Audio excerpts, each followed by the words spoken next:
Hey, it's a pleasure to have you guys out. Now, I just want to know, it's going to have to go through 3.5 hours of video. My wife. She She is amazing. She has the patience for this.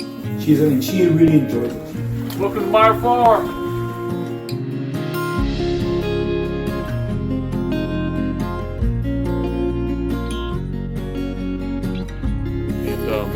We do the same thing. Trying to be more efficient, right? Yes. I've learned the hard way in some of this stuff. I think we're both in the same boat. You know, we came up with 20 questions we wanted to ask you, right?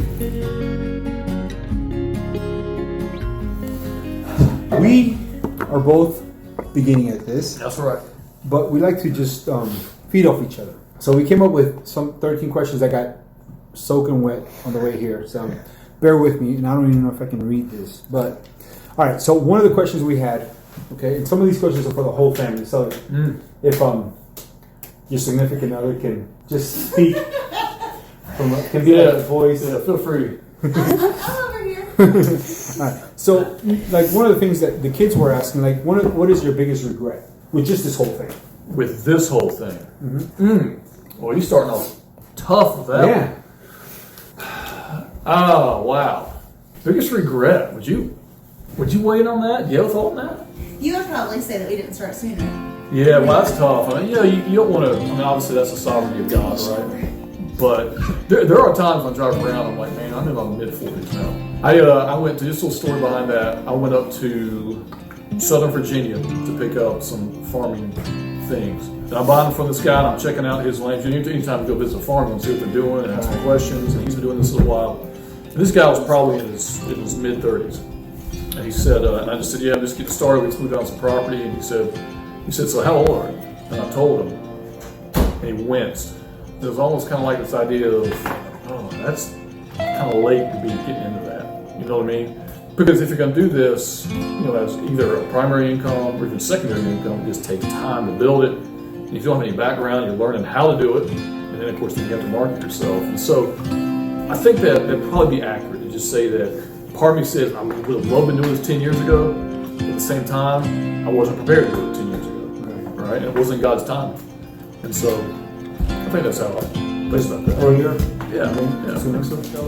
All right. If you could do something over, what would you do differently? Methodology, is that what you say, or systems here? With everything that you're running here. Yeah. So I think from within the system, how we're farming, nothing, because I just put a lot of thought and read a lot of material before entering in. So you kind of took the, I've heard it called the Geronimo prayer. It's kind of like Geronimo, then amen. Yeah. You know what I'm saying? So it's almost like I'm going to act, and God, I'm hoping you're going to bless this thing. And so for me, I was probably more along the lines of more analysis, exactly how I'm going to set it up, how I'm going to go about doing that. Some regrets I have, just learning little things along the way. I mean, for instance, right, now this is a huge thing, but a few days ago, I decided to take the 50-gallon drum, put it up there by the chickens, fill it up, right, 5.5 bags of food in there, about 280 pounds. At the same time, I put the cows in the paddock right with it. I go walking out the next morning, they flip the drum, most of the food's on the ground, they're eating it, and so you just learn things like, it was a $35 lesson at the end of the day, but you just kind of go, okay, I can't put the cows and that thing together, right? So I don't think there's been a serious regret of any big things, systematically speaking, but just little things that you just learn along the way. So do you feel like you're still tweaking things out, or you got it down to Absolutely, absolutely. Always put 2 lights over your brooder. Don't do one. We did learn that. The minute we got the brooder, the meat birds, we went ahead and I had just talked to him, and he says, make sure you put 2 lights because we lost 15 or something like that, right? So we put 2. Ours are not even white no more. They got a good tan because we had extra lights in there. What kind of advice do you have for other farmers like us that are just starting off? Yes, if you have people that were just getting into it, I think it's as much as possible do your homework. Communicate, learn, gather information, visit farms where you can, talk to people. I think it's also valuable.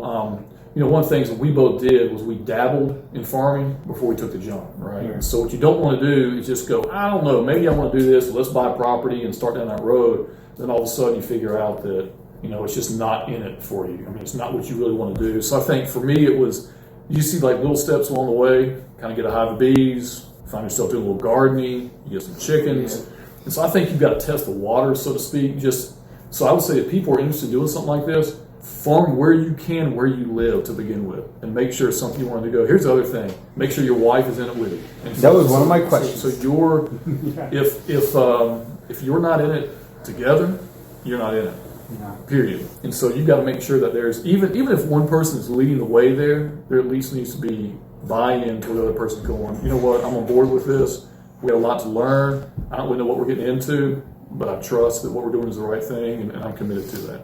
So do you believe that having that willingness to just, one, that you don't know it all, and then two, that every day there's something new being thrown at us. You have to be willing to learn, be teachable. Right. That's right. I think you got to be willing to think outside the box, right? Because what we're doing, I mean, this isn't industrial farming. No. Right, and so we don't want to go there. I mean, we don't want to go there. And so I think the thing is you've got to be, particularly as you build your farm, you got to be committed to certain principles, right? So I think you got to be say this is how you want to treat our animals, because principles will guide you in really the decisions you make moving forward. Is it important for you to value the customer? There's a way you got to treat the customer all the time. Is it important to value the animals or to treat them humanely? Then those things have to guide what you're doing. Is it important for your farm to reflect the glory of God in creation? Then it's important that your farm should be a place that people find aesthetically beautiful when they drive up.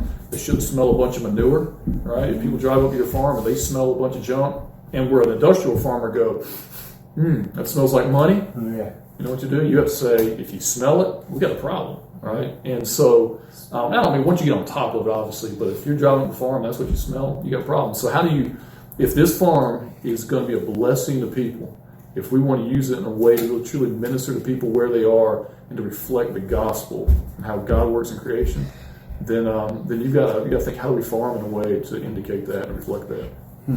Where do you see the farm 5 years from now? Man, I'll tell you what, that's something we put in God's hands. I think there's obviously a kind of capacity about what we can do with this land. I see building the orchard, developing the orchard. I see increasing the pigs, and more pigs. I'd love to learn a lot more meat birds. We want to build that market, meat bird market. I mean, we could easily do a couple thousand meat birds, if not more, on this property. If the beef market were to develop, I see really lease land for beef. We thought about possibly this land right here, if potentially take cows off this land at some point in the future, starting to build a sheep, have a larger sheep herd, and then possibly 30 to 40 sheep. And this pasture here would be just for sheep, lease land for cattle, and then you run chickens behind the sheep. And so that would be if God will bless that. So it's been really God putting this in your hands, and as our kind of growth and what we're able to sell increases, then we can see what opportunities we get out. So, what is your biggest struggle? And then second half of that question would be, what's your biggest, your biggest struggle, biggest discourager, and then your biggest motivator and encourager? It's efficiency is the biggest challenge or discourager. It's knowing that chores could take 25 minutes or 30 minutes or 45 minutes, but you get out there and I've turned on the water. Or I've turned on the water and I've walked to the pasture, and then I realize that the water's not coming through because there's a kink. That's caught in the hose, and so I got to walk back around. Or you go out to the barn and the water pipe's busted. Yeah. And I'm 100 yards out there, which isn't very far in a farm, right? But you're 100 yards out there, and you look back, I'm like, well, I'm not getting water. I'm seeing water flowing out of the side of the barn. I'm going, okay. And so I think it's just an efficiency thing and trying to figure out how do we work smarter, And so a lot of that's just learning, right? So I'm learning things about plumbing or electricity or whatever this whole thing goes along. You hear about farmers and about how they have to be just good at knowing how to do a lot of little things. You can't call somebody out every time something's broken. And so one, you go broke, but two, you can if you can figure things out yourself, whether it's even possibly a tractor repair down the road and more minor things like that. It affects that bottom line. It does. It's a bottom line issue, right? You've got to figure out cash flow and what you can and can't do. I would say that part two, outside of just being efficient, is making sure that your family's a part of it. And just because it's something that I love doing, I'm just not charging straight. Going, all right, this is what I want to do, but everybody else is kind of neutral on it. So particularly kids saying, all right, how do we get you involved with something you enjoy? So would you say that a challenge has been to find you as being a leader of the home? You can work on your hot button, like what you enjoy. But has it been a struggle to really hone in on what is the hot button for everybody else in the family so that you can have them come along with you? Or like, Paul uses the term fall in, so they can fall in. Yeah, I think we've been here long enough where I can begin to see things that people enjoy. And so part of it is, thankfully, all our kids, including Lydia, who I'm looking at right now, just enjoy hanging out with the animals, right? So like where it would be counterproductive for me would be to say, hey Lydia, I want you to go clean the barn out, and then I just tell her to do that and don't go out there and do it with or anything like that. So yeah, I think just finding where people, like I was telling you earlier, for example, Judah loves doing the cows.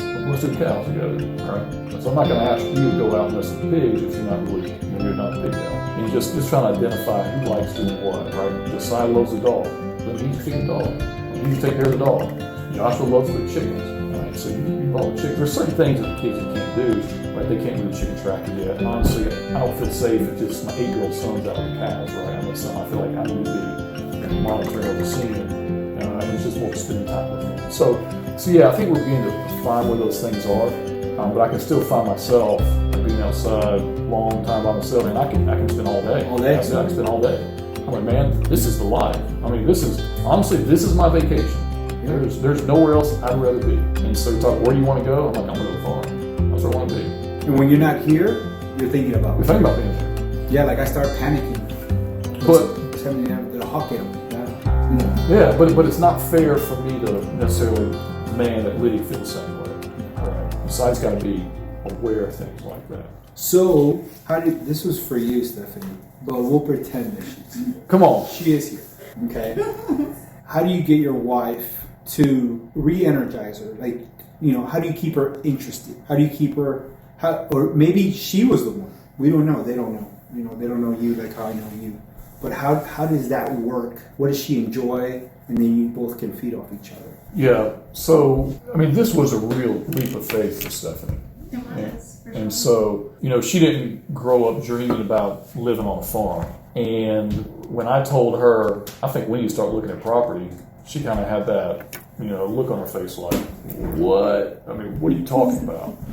And so it really was, I'm following you with this, I trust you with this, but there were some hesitations on her end. And so part of just her acceptance of this has just been just a real willing spirit and just a heart of submission to say, I don't know what we're doing, but I'm trusting your leadership here. I'm gonna say, as far as just keeping Stephanie interested, this has provided us something to do together that living in the suburbs will not. So, for example, if you live in the suburbs, you can cook a meal together. I guess you go out and work in the yard together. But now when you're talking about, the animals to some degree become an extension of the kids. So here's the deal. You share common stories about the sheep. You share common experiences about the sheep. The sheep respond, to things you do or don't do. You have lambs that are born. You have memories of bringing pigs onto the farm. You have memories of going places together and picking up animals, and you begin to form those same memories with the kids. And so it gives you just this whole new appreciation of there's a life that we're sharing together in which there's real responsibility behind it. And so, if I'm gone, something happens at the farm, I get a text. And Stephanie's concerned because, whatever happened to one of the animals, or a hawk flying over, or whatever it may be. And so now there's just kind of a sense of ownership. And there's just a sense of just a shared kind of stewardship, I think, that wouldn't be there. And so, Or husbandry. Yeah, or husbandry, I think it's a great word. The other thing I think is that, the farm is always something new, right? You never know what's going to happen from day to day. And so it is not a Groundhog Day movie experience, right? And the reality is, what you think are going to be common chores, something could happen, right? You're going to end up running across a snake, or you're going to run up something going to be broken, or chicken's going to get out, or something's going to be dead, or whatever. And so you just never know what to expect. And so I think because of that, again, you begin to kind of share this, and that keeps it kind of fresh day in and day out. Stephanie, the reality is, she knows how to move the cows. And so if I'm not going to move it, she's going to move it. She knows how to do everything. And so there really is that, I think we don't sit down and say, you know what, we are invested in something here together in this process of husbandry, where it's now become a business. right? And so together, Stephanie's able to, she's taken ownership of the marketing piece, social media, really platforms there, and primarily dealing with customers. And so that's kind of become really her baby behind that, you know, and then just trying to figure out, okay, so how do we really use this? And how do we use this to minister to people? You know, so how do we build community with this? Or educate. Educate people. And so you got, I think there's this whole, so you start looking at this whole network of questions that the farm begins to provide for you.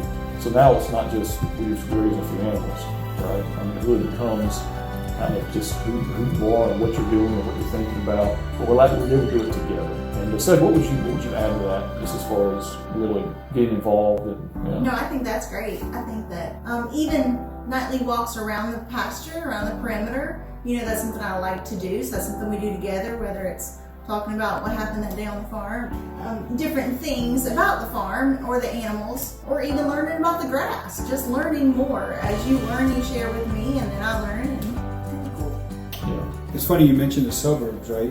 So yeah, you could cook a meal. You can try to bring it as close as you can to the biblical. But, you know, you mentioned Stephanie. In the city, in the suburbs, you're more distracted, right? So you tend to get drawn into their world. When you're out here, what Stephanie's doing is drawing them into your world. So, you know, it's kind of neat because now this is, you know, if you can't have community here in your family, how can you build community outside of your family? So it's just neat to see, like, I'm always like on Facebook, like, you know, come on, keep it going, keep it coming, you know, because I know what it's like. You know, and it's funny, you know, you're not in the suburbs waiting, like they say, keeping up with the Joneses, right? Here it's like, hey, now you got to keep up with us. Yeah. You know, and it's neat because I get a lot of questions. I get a like, what do you do? What do you feed them? How is that possible? How do you do this? How do you have eggs in the winter? You know, and stuff like that. So it's neat. They're not asking me about what's the next new car I'm getting or the next new bigger house or the boat. They're just wondering, like, how do your children are doing that? Wow, they're getting up at 5:30 with you? Yeah. I mean, the whole farm existence gives you much more of a visceral look at life. We are so detached from reality in how most people live today. Most people don't know where food comes from, right? And so when you're raising the very thing you're going to eat, then you think very differently about it. And there's a whole new level of respect behind what goes into that process. There's a whole new level of respect for the animal itself, and also acknowledging that God has created this animal a certain way. And so, you know, how do we use that word husbandry, in a sense, this animal, to the glory of God, knowing that this is something that we're going to have on our plates one day. There's a reality. I mean, even all the kids just in watching that process, that's something they appreciate. And so, like, they don't want to go out and shoot a pellet gun at the pigs, you know. They don't want to go out and start, you know, smacking the sheep with abusing the animals, because they realize that these animals are providing for us. And so, you know, I kind of begin to see more of the city life as kind of more of a plastic life in so many ways. And man, we have to, I think, work very hard to kind of break away from, you know, we create this sense of comfort. We can manipulate everything around us, but when you step outside and you're on a farm, there's a lot you can't manipulate, and there's a lot that is not within your control. And I can't walk outside and keep it a cool 69 degrees all the time. And so, like, we're out today and it's 55 degrees and the wind's blowing. It's midday. It's supposed to be 78 degrees and beautiful right now, but the reality is it's rainy and we're getting soaking wet, and that's just the reality of it, you know, on the farm every day. So why such a radical change? I don't know if there's a short answer behind that. I think through a series of providential events, the Lord identified for us that this is the direction our family need to move in. And I think everything that I've read and seen since then has only confirmed it. I think there's an opportunity to build community within your family, to show kids. So the other thing we do is we shield our children from everything in so many ways. If somebody doesn't look the way we think they should look, let's put them away. If somebody is no longer useful or get too old, let's stick them over here. If somebody has issues or problems, let's put them over here. And so we miss all that. We don't see birth, we don't see death, and anything's difficult in between, we ship to a hospital or a facility. And so when you begin to think about how do you give your children opportunities to where they're going to see real life, to some degree, lived out. You know, outside of the fact that my heart's just drawn to this type of thing, right? And you start thinking, so how can kids benefit from that? How can people that are growing up, and you start going, man, I mean, the fresh air, the space to move around in, opportunities to build responsibility in what they're doing, to learn about life and death. in real time, right? And then all the spiritual lessons that can go into that. And you sit there and when you look at the New Testament, and most of the parables are agricultural, right? Now, obviously, it was an agrarian society more so than it was today. But you have Jesus constantly talk about the land and plants and whatever it may be, and you start going, let me ask you this. Is there a reason why Adam and Eve were placed in a garden? Why weren't they placed in a metropolis? And I mean, is there something to that? Just but here it is. I'm placing you in this is the bounty of the beauty of God's creation around you. You're going to work it. This is, by the way, another great example for people that say, you know what? Nature would be more productive if people would leave it alone. God put Adam and Eve in the garden and said, work it, tend to it, rule over it. And so nature is by far more productive when man steps in, husbandry that, or stewards that land. It's far more productive. All right, who would you mirror what you're trying to do as far as just style of farming? I mean, I'm pretty much have an idea, but maybe for those out there, you couldn't read everything that you see. Some people read, but then they have to physically see it. I have to physically see it. Right. Well, there's no doubt the biggest impact on us has been Joel Salatin. And actually, Tommy Hollett, shout out Tommy Hollett, he brought Joel Salatin to my attention. And so my thought was always, if you ever get to farming, it's got to be on a big scale type thing. Yeah. And so when he mentions Joel Salatin guy, I started watching some of his YouTube videos, and we went up and visited his property at Polyface Farms 3 years ago now. Yeah, that was 3 years ago. And I was... And the lunatic tour. It's called the lunatic tour. Yeah. I'm not sure if you're hearing that. It was called a lunatic tour, and so they take you up there, and they put you on this... he pulls you around on this tractor trailer bale with 100 other people sitting on bales of hay, and he stops, and you get out and you talk about the pigs, and you get out and you talk about the chickens, you get out and talk about the other chickens and the cows, and this guy's talking... he's been doing this for decades, and I mean, he is the most famous farmer in the United States when it comes to this kind of permaculture type approach to farming. And so I walked away from that going, that could be a possibility. Just his systems are the things I think we've been able to say, all right, we can take that, we incorporate it here, and hopefully we can make some money doing it. And so by far it was that. But there have been other people on the line, with bees, a guy named John Palermo, and he was the first guy who introduced me to really bees. Also want to mention my Uncle Buddy, and he beehives. He's had 100 hives at one point. Best beekeeper in North Carolina. Yeah, really well-known beekeeper in South Carolina. And so just to be able to, just people on the lines where I said just providentially God has placed certain things there to say, you know what, we can prepare you. I'm preparing you for these types of things and just placing these things along the journey. How do you? One of the struggles I've had is I can be so consumed with farming and knowing what it needs and efficiency and everything that we talked about, to the point that I forget the Great Commission. Okay? Yeah. And I'm just putting myself out there. I struggle with that, and there's times where I fall back. The first thing you fall back, the first pushback you have to that is I have my children. I disciple them. Sure. Right? But I know that I can be one of those, discipling my children means working alongside with them out there on the farm. Right. When we know that we have to reach the lost. We were not created for just farming or everything else. So we talk about Christ and how our beliefs in farming. So how do you do that? Because I struggle with that a lot. Right. So like anything else, you can idolize the farm to some degree, right? I mean, this becomes the sole focus of my life. And yes, I'm tying my family into that, but I kind of lose sight of everything else. I think this is where you've really got to pray through. God, I believe you have placed a passion to do farming in my heart. You provide the opportunity to do this. And so now help me to see where are ministry opportunities. I think that's where the marketing thing comes in. And we get developing those relationships. I mean, if you're frequently visiting the guy or the people at where you're buying grain from, you get to build these relationships. And I think it's like any other business in which you can walk in any business you're in and you become so solely focused on the bottom line of the business, which is the business itself, generally making money, or just loving to doing whatever that thing is. I think you have the same issue no matter what field you're going to be in. And so I think it is constantly saying and praying for God, give me the opportunities. So I think you start talking about things like bringing people onto the farm for tours. I think that's when you start talking about things like so you can bring people on, or just the relationship you develop off the farm. I think that's where you just got to be cognizant of the Great Commission occurring within those relationships and building those relationships and praying for those people and finding opportunities to bring the gospel to bear in those situations. All right. So what do you think is one of your biggest accomplishments? Stephanie, you could chime in on this together. Not necessarily an accomplishment have accomplished.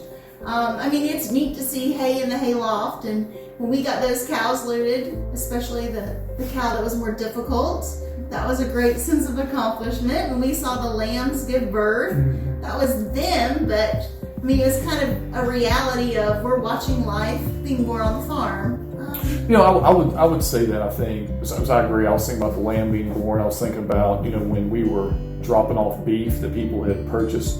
Say, okay, you know, we even a year ago, this dream of being able to sell beef. So we now brought the cows on the farm, we raised them, but we finished them on grass, and now we're delivering them to customers, right? So that closes that chapter. I would say that probably one of the greatest accomplishments for me was even a week and a half ago.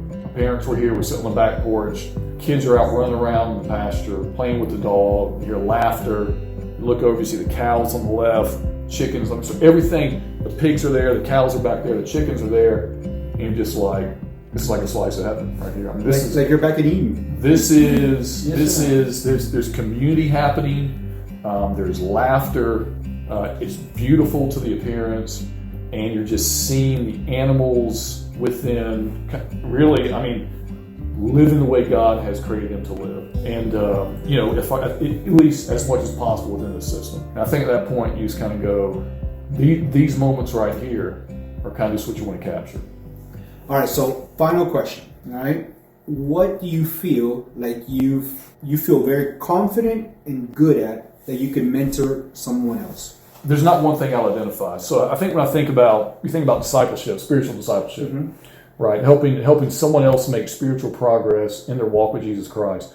I've heard somebody say that you don't have to be there yet, right? I mean, obviously you're never there until you're face to face with the Lord, right? But you don't even have to be a Paul, right? And Paul says, follow me as I follow Christ, but you're looking at Paul and you're going, he wrote more books in the New Testament than anybody else. You're still going, come on, I mean, he's a spiritual giant. And so I think the idea behind that is to disciple someone, you just have to be a little further than they are, right? You don't have to be there. I don't have to have, you know, the Pentateuch memorized to necessarily help walk somebody through the scriptures. And so I think if that's the case, I mean, you know, beekeeping. I mean, I can help somebody get started with beekeeping.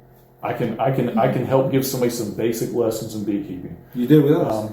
Cattle today, right? I mean, we've got a year under our belt raising cattle, so I can talk to somebody about basic nutritional requirements. I can talk to somebody about taking care of the grass behind that. I can talk to somebody about moving them regularly. We can talk to them about making sure they're hydrated. We can talk to you about shelter. And so, but again, this comes from watching videos. It's come from reading materials. It's coming from trial and error. So cattle, you know, raising cattle. I think I can talk to people about meat birds, help people get started with that. You know, laying birds. I think I can talk to people. Pigs, I don't feel as good at that yet, you know, to where I need to be with that. But I think in all those areas, I think sheep. I mean, we've had sheep long enough where we can talk about things like, hey, when you bring a ram on the property, things change. And so how does it work having a dog interacting with all that? I mean, so what happens is you get all these animals together and you got to figure out how are they going to kind of have these symbiotic relationships where they're working together. And the reality is you bring one additional animal on the property, and depending upon what you want that animal to do or not do, it can shake it up. I mean, it can shake it up, and more so than you might think. And so I think it's being able to talk to people just about when you take all things into account and how do these things begin dovetailing with one another. I mean, I think I can help somebody along just as they begin to think through that process. What about you, Stephanie?